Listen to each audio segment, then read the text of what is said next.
boy's tired like a gentle little princess. Hey, I just got back from Australia. Man, talk about travel. It was, I left on Monday night from the US, arrived in Australia on Wednesday, left Australia yesterday morning at 10 a.m. I got back home 7 a.m. So, I mean, am I officially a time traveler? Does this make me special or more special than you? Because all I really want to be is the most special human being walking around this piece. So I just want to know if I went back from the future, right? Like, so I've seen Monday before. Now I'm seeing Monday and living Monday again. How does that work, honestly? Really does kind of blow my mind. But the reason I'm here is because I did that post-fight video, as I do every time from Octagon side. I hope you guys know what that takes after talking for 7 hours about the fights to want to give an instant reaction to what I was feeling, because I wish I could give you guys, honestly, the most true experience of like doing that job. There is no job like it. So to try and walk you guys through the emotions of the night right after it means something to me, because I definitely want to give that to you for the support, because I remember watching it as a fan and experiencing it as a fighter. Just now as a commentator, being able to sit there and talk about the fights right after the fights, it's almost like you're decompressing. It's like you sit there, only thing I'm missing is a cocktail. I don't have a drink to kind of just like wind down and end my night. But I feel like you're talking to your friends, right, about like the night. And that's what the comments are for. You guys giving me feedback on the things that I said. One of the things that I did see in the comments was people felt like I was making excuses for Adesanya. Then I saw it more online from not only me, but a lot of the people that do this, getting not accused, but people feeling like, wow, it's almost like y'all are taking away from what Sean did to talk about, is he this, is he that? I stand by it. I do believe that he fought too often, but do I think it would have changed the end result? I don't know. I just know that what Sean did early dictate the whole fight. When he dropped him, it dictated the whole fight. Another great part of being on location, being next to the octagon, is sometimes you run into these guys. And I was getting back from dinner on Sunday afternoon, and as I'm walking into the hotel, there's Sean Strickland, just surrounded by people,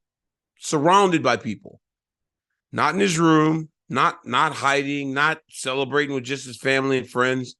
He was with the people, and his coaches were coming downstairs and they were carrying the belt. And Sean told them, because I guess he was going to go upstairs to get dressed, he goes, y'all take that belt out. Y'all are responsible for carrying it, because I'm not walking around this place with this belt on. So it's not like this dude is like loving or living or trying to get the attention and admiration that comes with being the UFC champion. But I take nothing away from Sean Strickland. He fought the absolute perfect fight. He was calm. He was patient. He never broke away from what they intended to do. He also, and his coaches also get a lot of credit for this, they put a game plan together and they never strayed, but they also never panicked. So even after round 2, when Sean didn't do much, Eric Nixick just told him, let's not come here to lose a boring decision. Let's go fight him. And he cussed him and called him a motherfucker, right? But it's intense in there. And Sean went back to fighting. But I thought overall they did a fantastic job. With that being said, I looked at my schedule and I remember going UFC 182, 87, 192. And when they called me for another fight, I said, guys, no, I need a break. I said, I have to have time. I just needed time. I needed time. I said, I'll see you next spring or at some point. Then I was scheduled to fight Jones, and then I ended up getting hurt. He fought Ovens, and then I ended up fighting back again at UFC 200. But I remember there were like a lot of things that came with that. It was one, I was more nervous than I'd ever been because I'd been away from the octagon for a long time. And I was going to fight John Jones. Number two, it was like new. Because in that year when I was as active as I was, it just felt normal. Every few months I was in the octagon, so nothing scared me. So maybe that's why Izzy fought so much.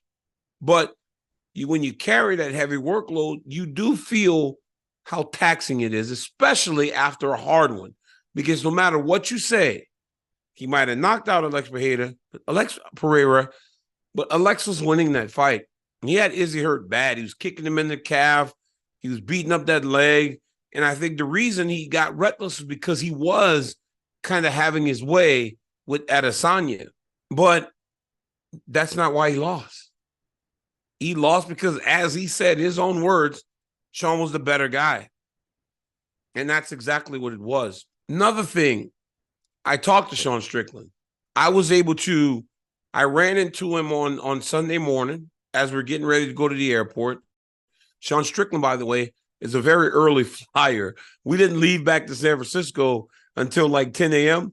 I saw Sean Strickland getting on the 6:30 shuttle back to the airport. I'm like, bro, we don't leave for like 4 hours almost. Dude was like, I don't want to be late. I'm getting out of here. We sat down and we talked for a minute. And I asked him, I said, when you were in there, I said, what did you feel? He was like, I honestly could not believe what was happening.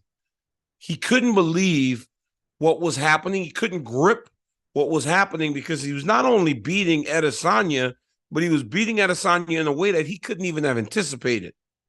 He was like, DC, I promise you, I didn't think that the fight was going to be like that. He felt like, he said, I was having my way with him. He goes, I don't understand. But one thing he did say that was very key, he goes, but in the rematch, he said, in the rematch, because I imagine there's going to be a rematch. He goes, I think it'll be harder. He thinks that he might have got overlooked a little bit by Adesanya. He said, in the rematch, I think it'll be harder. I said, well, if you fight that way, I don't know how many people can compete with you, my man, because you fought beautifully. We talked about his Philly shell defense, his boxing. I said, you're boxing out there. He goes, I boxed so much in practice. He goes, and I figured when it was working, just kept going with it. He said, the crazy thing is, DC, I wrestled so much in preparation for this. He goes, and I didn't have to use it.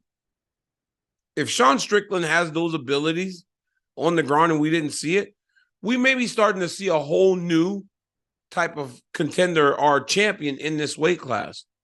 He does know that, lastly, he noted that there are some very tough fights for him in the division, but he'll be ready for it.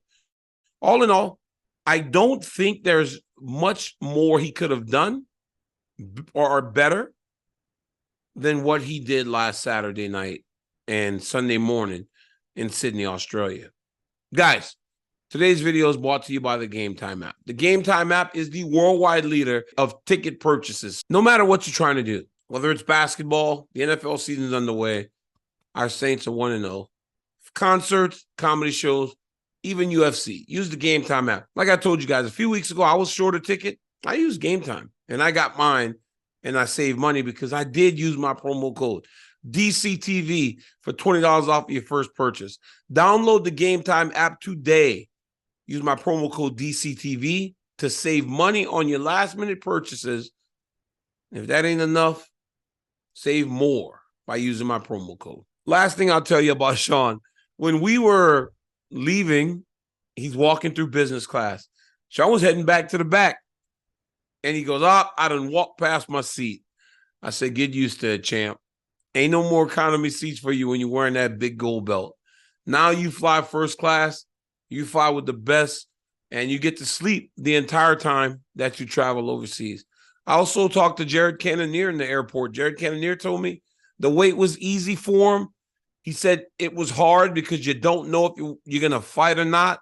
But he said he did get, paid some money and he's okay with it. And he had a great breakdown on the fight. I think I'm going to get Jared Cannonier to come on here and just talk about the fight because his breakdown and his perspective was so unique. Jared Cannonier is such a different guy. I mean, I know people started talking about him in the crystals and all the other stuff, but dude, talk about a unique human being and a person with a great eye for mixed martial arts and for that fight. For Jared Cannonier, he's very excited, right? The whole division's excited because of the new champion and that champion not being named Israel Adesanya. How about your boy Alex Pereira? I'm sorry, I keep saying Pereira because most Brazilians say H, but he's called Alex Pereira. Alex Pereira said, I had nothing to do with this. You can't convince me that he had nothing to do with it because somehow, some way he helped, right? How about Sean Strickland also having the wherewithal and allowing his ego to fall by the wayside to go, you know what, man? I'm going to go train with a guy that knocked me out and that's beaten that guy 2 times. It's nuts. It's nuts. The MMA is evolving so quickly that it's amazing to watch. And last Saturday, we watched one of the more special performances that you'll ever see. And love him or hate him, because there are a lot of people that love him. There are a lot of people that hate him. Sean Strickland really is Donald Trump. Like, he really is Donald Trump. You either love him or you hate him. And the people that love him really love him. And the people that hate him really hate him. But the one thing that I know now, Sean Strickland ain't going nowhere, and neither is Donald Trump. So it's like, you better get used to Sean, and you better get used to Sean today as the world middleweight champion. Unbelievable. Unbelievable. Guys, thank you for tapping in. Your boy's tired. I mean, oh my goodness. I thought by not adjusting my time, I would be okay when I got home. Passed out for 3 hours before I got the call from my guy, Luis, the producer from The Volume. Hey, DC, we got to get this done. We got to get this done. Let me tell you something, man. Luis, don't play. When I see his phone number come up, it's like the damn principal calling me. I'm like, okay, let me get up and get to work. But anyway, love doing this for you guys. Again, last weekend, tremendous support for all the content. I appreciate it. I'll never, ever, ever, ever take for granted the support you guys give me. Until next time, like, subscribe, tell your friends to tell their friends that DC's got a YouTube channel, and I'm constantly trying to give you guys unrivaled access to the UFC. Peace.